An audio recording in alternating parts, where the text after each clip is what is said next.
All right, everybody, if you are indeed here for the replay, we will begin in just a minute. That is the real time. So if you're catching this on the replay, you're probably hearing this. If you're live, you might not hear this, but we will begin in just a minute.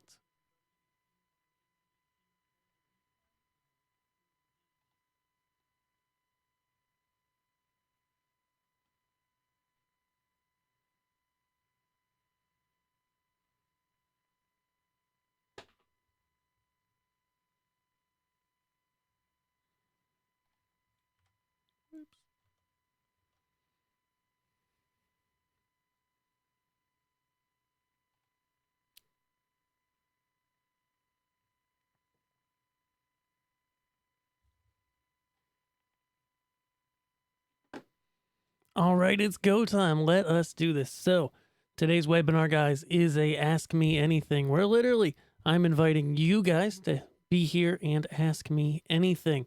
So, we'll see. I'll be on the screen, I'll be on the camera. I'll just boop, show you that. There we are.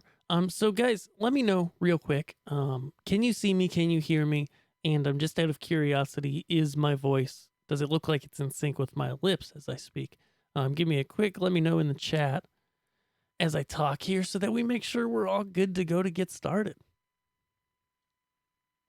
There are 4 of you here, so I know somebody will chime in here. Should take about 10 seconds or so. Let me know if we're all good in the chat, and then I'll answer our first question.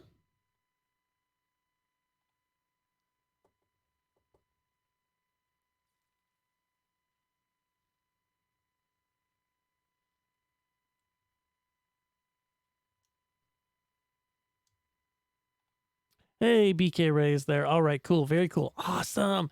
And thanks to Ballast Media, I followed a video of his that showed me how to get my audio from my external interface in sync with this webcam, and it is great. It's on YouTube somewhere.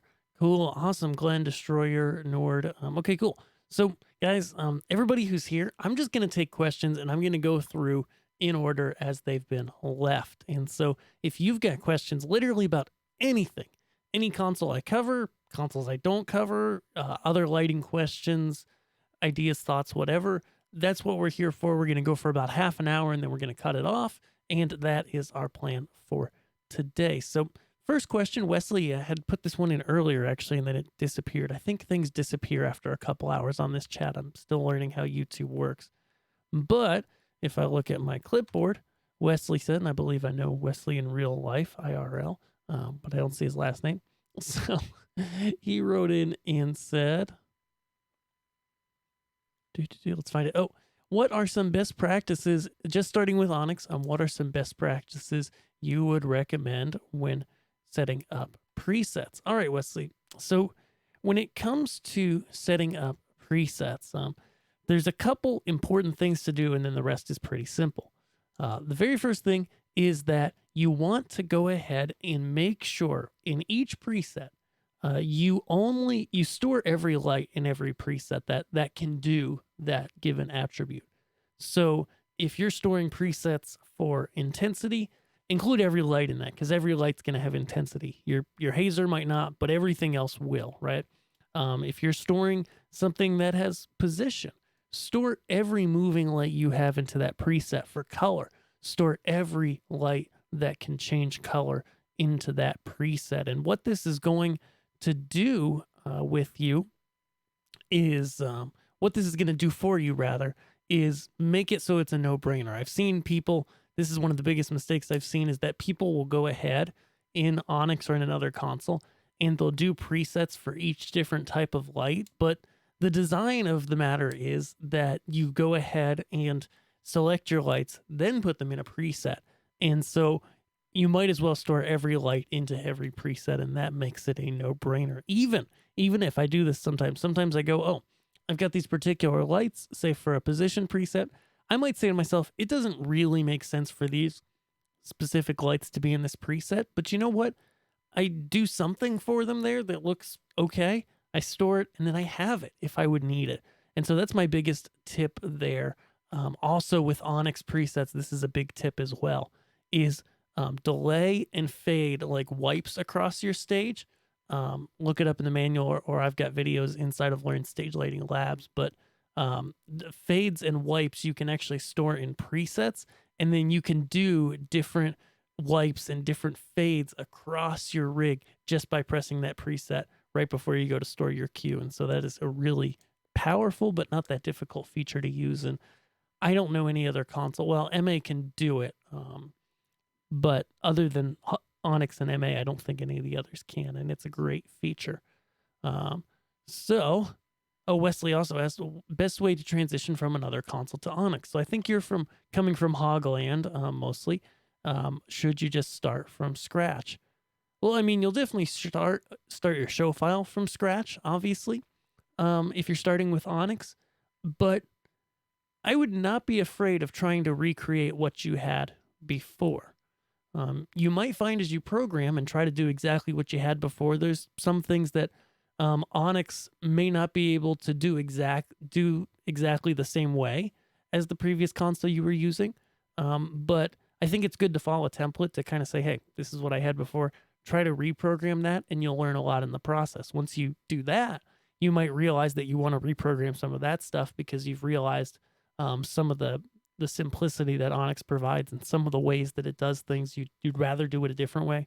But overall, I would say just give it a shot, play around with it. Don't think too hard. And you can always delete stuff as well and, totally be able to change it later. Awesome, guys. So we're going to get to our next question here from Destroyer MG.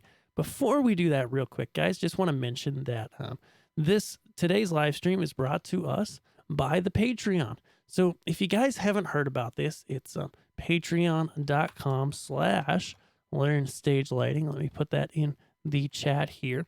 And this is just a way that you guys are able to go ahead and support these live streams and the other free things I do here on YouTube. Because as you realize, I mean, making the videos that I make every month and doing these live streams, it actually takes a lot of time. I spend doing YouTube videos, I probably spend about a whole week a month just focused on making the next videos.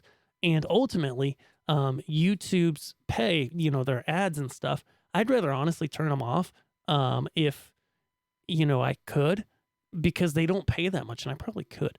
And they really don't pay much at all. They pay me about $150 for a full, very full week plus of work. And so Patreon's a way that you guys can support the free stuff I'm doing here. You don't get any access to really anything new, but or anything greater than just, everybody else. But if you do jump up to the lighting apprentice level, I'll send you some Learn Stage Lighting stickers. And there's other bonuses below, of course, where you can get a free month of Learn Stage Lighting Labs or your name in the credits, etc. But ultimately, it's just a way for you guys to support what we're doing here, support myself and my assistant so that we can do this because I do this barely full time. And so ultimately, whatever pays me is what's going to get my attention, unfortunately, because, I've got kids to feed. And so Patreon's a great way that you guys can join us. Go check it out. I just posted it in the chat a minute ago. I'll post it here again, guys, because, I love to help people for free. It's a lot of fun. But at the end of the day, it doesn't put shoes on my kids' feet, doesn't put food in their mouths. So I'd really appreciate if you guys could chip in, just a couple dollars there a month helps a ton, because if, everybody who is on here did that, then the Patreon would probably be 3 times the size it is. And I'd be able to do more of these kinds of things.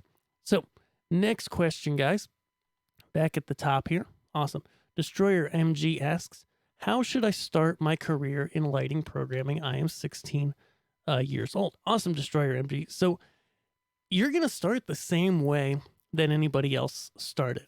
I got my first job for a lighting company when I was 17, so it's not far from where you are right now. Of course, I don't know where you are and what the legalities of work for people who are still in school or who are minors is. But where I was, basically before age 18, in Pennsylvania 10, 15 years ago, 11 years ago, if you wanted to work, as a teenager, under 18, you couldn't work full time. There were only so many hours you could do, and there was some paperwork to fill out. So I didn't start working until I was 17. But before that, I volunteered. And so, two big tips for you, Destroyer MG. Well, number one is find out and network and work with, the people in your area, the production companies or whoever there is doing lighting. Go talk to them. One of the things that my school did, which was really cool actually, was they had required job shadows where it was like, go to work with your father day, except instead of with your dad, you would go to work with somebody whose career you were really interested in.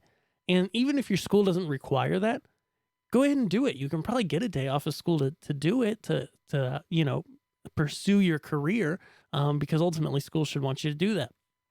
And so I would do that. Start talking to the people that do live production in your area. Figure out who they are and explain to them that you're interested. Maybe head over there with your parents and just be like, hey, my kid's interested, and see if you can help them out. See what consoles they use. That's tip number one. Okay. Because when I first started, there wasn't PC software for all the consoles. Now there is. And so once you find out the console that they use, you can learn how to use it at home on your PC. Okay. Versus via my videos, other people's videos, whoever's. Then you can offer to help them. Maybe you can't work as a miner. Maybe you can. Maybe you can intern or do unpaid work for a little while. I'm all about people getting paid, but when I was early on in my career, I volunteered a lot. I got paid occasionally, and truth be told, I wouldn't have been able to grow in my career near as quickly if I hadn't done all those volunteer hours. Okay, if I had just been like, nope, I'm not working unless I get paid, I would not have been able to gain the experience to rise to a level where I could do shows by myself and stuff like that. So I recommend that as well. Lionel Rojas says, hi, David, can you explain a little bit more about how to use the DMX's box with DPro? Sure. Let's go over here. Remember, guys, the old Patreon there. I'm not checking the stats at all to see if anybody's supporting us, but hopefully somebody is. That'd be great. But say we launch DPro right now. So we're just going to hide everything here. Go away. And we will launch DPro. And then the DMX's box in DPro, hopefully you can see this. I've actually got mine hooked up right now, so it took a second there. But it's set up the same way as anything else. It might be hard to see this, I know, because the interface is kind of small. But we're just going to go to File, Preferences, and under DMX Outputs, we're going to go ahead, say there's nothing here, you start from scratch like this. You press Add New. Destination you double click on. You switch to NTEC USB device, and then it says Pro RDM or DMXs. Boom. You select Universe 1 or 2, which one you want to send. Leave everything else alone. Connect up DMXs just like you would to the DMXs program. Connect it via USB. As you can see, it just found mine. And then you're off to the races. Then you're using DPro, and you can follow any DPro tutorial from there. Awesome.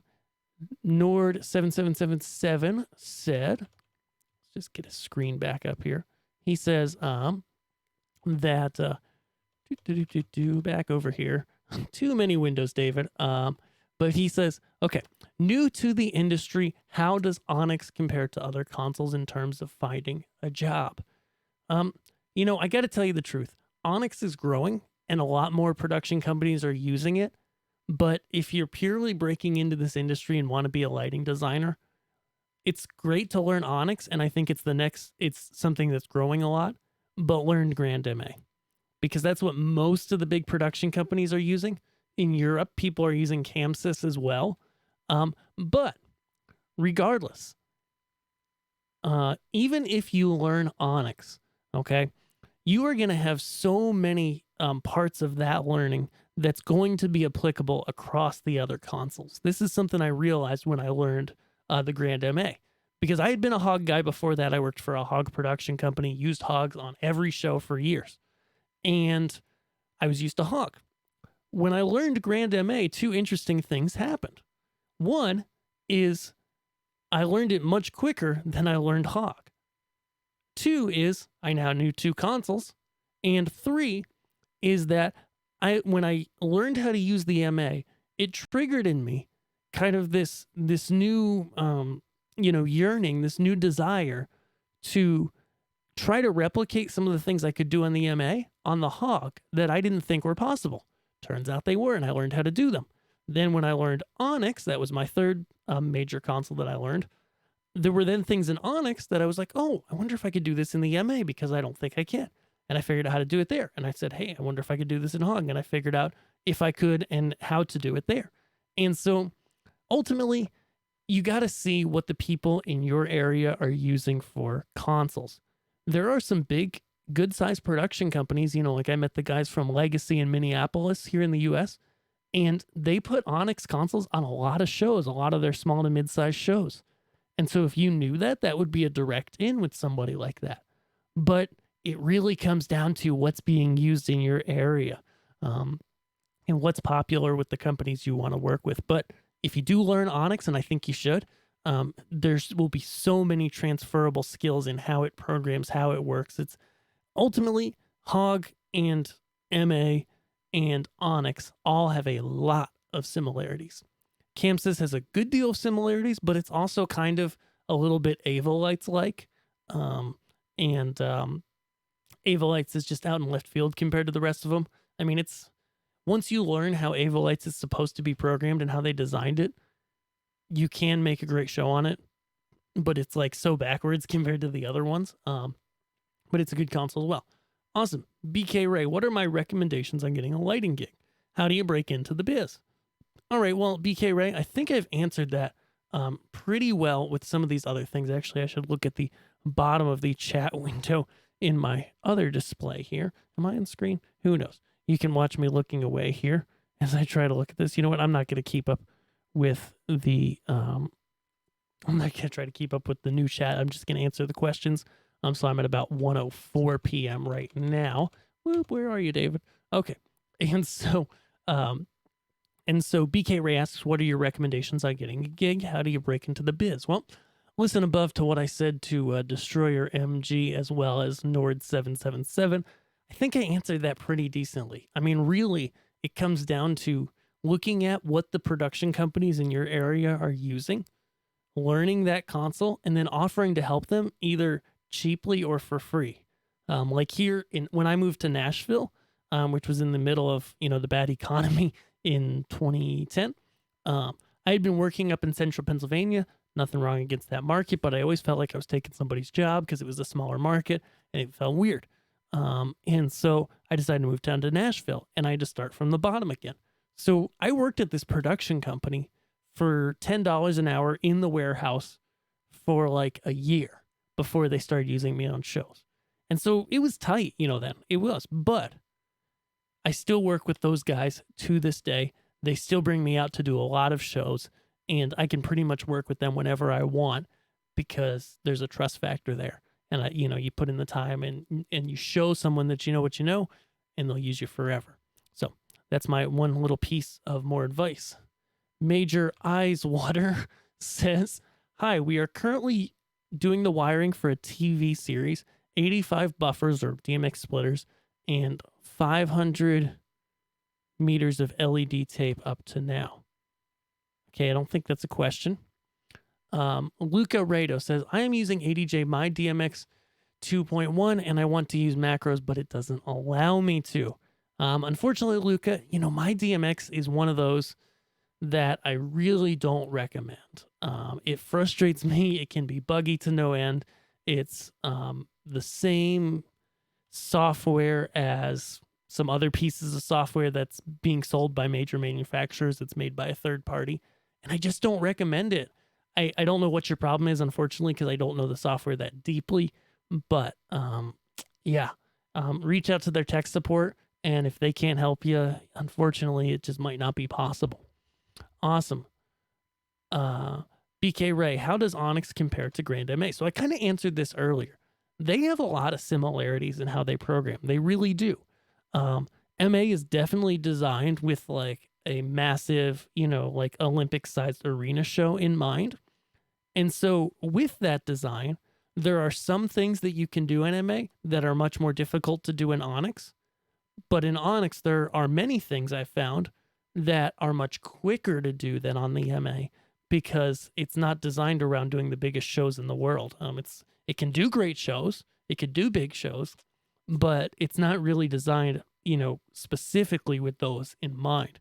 And so I think it's really the best option, and I say this over and over again, for a lot of people and a lot of shows because it's very powerful, but you can get moving quickly on it, and there's a lot of efficiencies built into the program to be able to work fast once you get used to it. I do also have inside of Learn Stage Lighting Labs, BK Ray. I don't know if you're a member or not, but I do have in there an action plan that goes over. It's called Onyx for the Complete Newbie and really shows you step by step from the get go how to get started with Onyx and how to really program it well. And I recommend checking that out. Awesome. Moritz Tietz says, hey, I do stage lighting for my school, and we have a really big gig in a few months with live music. I've never really had a concept concerning light positioning. Oh, and then what is the standard concept of light positionings and what scenes should I prepare for live music? All right, Moritz, go and watch last week's live stream that I did on Thursday.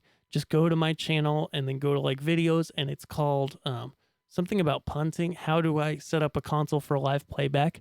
I answered that in like 30 minutes. Okay, watch it. I go over the basics there. Julio Pizzetti says, can you explain the basics of designing a stage, when to use wash, spot, and beam? What types of lighting should I use for a ground package? Okay, awesome. There's a lot, Julio, here to unpack, more than I can do in like a couple seconds. But I will answer you here. So before we answer Julio, though, real quick, is let's remind everybody about our Patreon here. Oh, it's that D Pro's open. That's what's taking up all the space.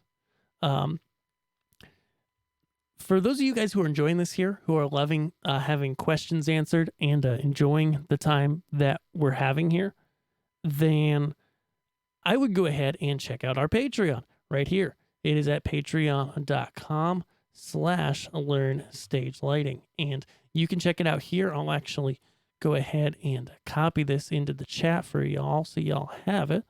Oops. And because, this is not free for me to do. Obviously, I had to prepare. I had to set it up ahead of time. I've got to pay for my computer. And then it's my time here and my expertise that I'm giving to you all for free. And so if you do like what we're doing here on the channel with all the videos that I do and this Ask Me Anything we're doing here on YouTube, then please do support us on Patreon. It doesn't cost a lot. You can start for as low as $3 a month. And, if everybody who is on this supported us, then I'd be able to do these more often and be able to provide more free content than I do currently. And so I would love to have your support there. I would love to continue to grow this and continue to put the best stuff out here possible, but I can only do it with your support. Awesome. So I was answering Julio's question. Sorry, I almost called you Julio. I know Spanish better than that. And so he said, basics of designing a stage: spot, wash, and beam. All right, let's start with wash. I like to use wash lights most often for a front light, or anytime that I want to prioritize brightness and zoom over things like having a hard edge and having gobos. Okay. The big benefits of the wash light is they're often really smooth and even. With a wash moving light, if you zoom them in real far, you often can get a hard edge with a really tight zoom, okay? But the downsides to, and they're bright, the downsides to, and they're inexpensive, but the downsides to a wash unit is you're not going to get gobo patterns. You're also not going to get a hard edge. So if you need to precisely point that light at a person on stage and then shutter in or iris in really close around them, you're not going to get that with a wash fixture. And that's when we look to spots, when we want to see the beam of a gobo through the air, when we want to have the ability to have patterns or a tight beam of light. That's when we go to a spot. Now, the downside of a spot, real quick, is that you may not get color mixing. That's going to cost more to get color mixing out of a spot. You may have just color wheels that change, but that can't fade between the colors. And then also, you may not have zoom, whereas most wash units have zoom. Not all of them, but most do. Not all spot units do it. Again, depends what price range you're looking in and stuff like that. Beams, on the other hand, are generally a great pick for a lot of ground packages because they cut through really well. So the point of a beam is it's like a spot fixture on steroids. It's really terrible at pointing gobo projections on things. It typically has no color mixing, and it may not have zoom. But it's very good at cutting through the air, at having a couple gobos, having some colors, and probably having a prism in it too to be able to scatter the light in a cool way. And so if you're traveling, you can only have a handful of lights for a ground package for like festivals and stuff. I'd go with mostly beams, maybe some beams and some washes or something like that. But if you go with all beams, you're going to be able to cut through anything. Whether you're on a big stage with really bright lights or a small stage, you'll always know that your lights will cut through. So that's probably my recommendation here. Awesome. Next question. That's actually a question. Let's see. Glenn says, any tips for when I've only got front lights available? 16 pars with filters, gel filters, with dimmers, and a beamer screen with video footage. Main purpose is creating atmosphere and lighting some important players. Just a minute, need a drink. It's like I've been talking for 25 minutes straight. Oh, wait, I have been. So with that, guys, yeah, here's my recommendation.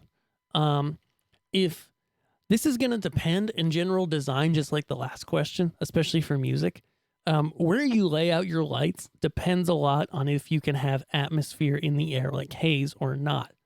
If you can't have haze, most lights then you want to come from behind or beside, because that is the most contrast physically from the audience. It's, you know, if light comes from the front and you're in the audience, it's harder to see the beams in the haze. You can still see it, but it's more vibrant when it comes from the back, especially if there's, or the sides, especially if there's a dark backdrop, which is common in live music. So that's the first thing. If you have haze, put a lot of them on the back, a few of them in the side, and just enough in the front to light them. If you don't have haze, then give yourself a couple different colors from the front to work with and to be able to mix together. At that point, you know, then give yourself a couple colors on the back and you're probably done at that point, right? Because you only have 16 lights. Awesome. Now, before I lose my voice, we are going to cut this off in a couple minutes, guys. Don't forget about the Patreon here. I know I keep mentioning that, but really, I can't do things like this without patrons. And right now, I don't have very many, so this could be the last Ask Me Anything I do. But I haven't looked at the chat here lately, so I don't know if people are like, I'm just going to leave because you're, you know, asking for money in terms of your time. But Jake said, or asked, I do lighting for a small church theater group, and they want to switch from normal lighting and analog boards to LEDs and digital software. Where should I start in terms of helping them to do that? Well, Jake, I would take a look at what they have. Is what they have truly analog, or is it just an old school board that works via DMX? Because if it's just an old school board, style board, but it has DMX and it talks to the dimmers via DMX, then you can still start and start implementing it some sort of software. Excuse me. Whether that be Onyx, or maybe you start something with something more basic like DMXis or D Pro or Light Key. You could literally plug that into the dimmers, get control of all their dimmers, and then start to add in LEDs and things like that. But of course, you know, there can be a lot of cost if you have to replace everything. But if you can keep some of it, excuse me, and work little bits at a time, then that's going to be the best bet. Even if their current setup is completely analog, maybe you go ahead starting with LEDs and you just do maybe your backlight with LEDs and you keep the analog console to the side of your control position and use that for the front light with the analog lights. So you don't have to change everything at once. You don't have to go ahead and replace everything at once. That certainly is not required by any means. And a good way to start is just, okay, figuring out, can you get some software in there, be able to control the old school stuff with that software or not? And then if you can, or even if you can't, then start to add in new stuff with the new software. And, you can do it slowly over time. Awesome. One last question here, probably. Hey, David from ZO30N3R. David, I've seen lighting designers in theater use zones to create even stage washes with 3-point lighting. What are your thoughts on this process? Is this an old school technique? No. This is how most designers that are lighting, especially for a camera, light literally everything if it's on a stage for a camera. 2 points of light from the front, 1 in the back. Now, what you might be referring to that is kind of old and not useful outside of the theater is called the McCandless method, where from the front, you use a warm color on one of those sides and a cool color on one of those other points of lighting. And if you bring them together at full, you get white. But if you bring one or the other down, you get shades of like a blue or shades of like an amber to mimic different types of day. And that's not really useful outside of the theater. And truth be told, even in the theater, I don't think it's used as much as it once was. But that concept of having 2 points of light from the front, each 45 degrees off the center, so they're 90 degrees off each other, 1 point from behind, that is still like how light works. Light hasn't changed, and that is still how you are able to control lights and how you're able to get lighting that looks really nice on people and creates a nice wash using zones across the stage. That part hasn't changed. Awesome, guys. Well, it's been an epic 30 minutes of answering your questions. So I hope you guys have enjoyed this.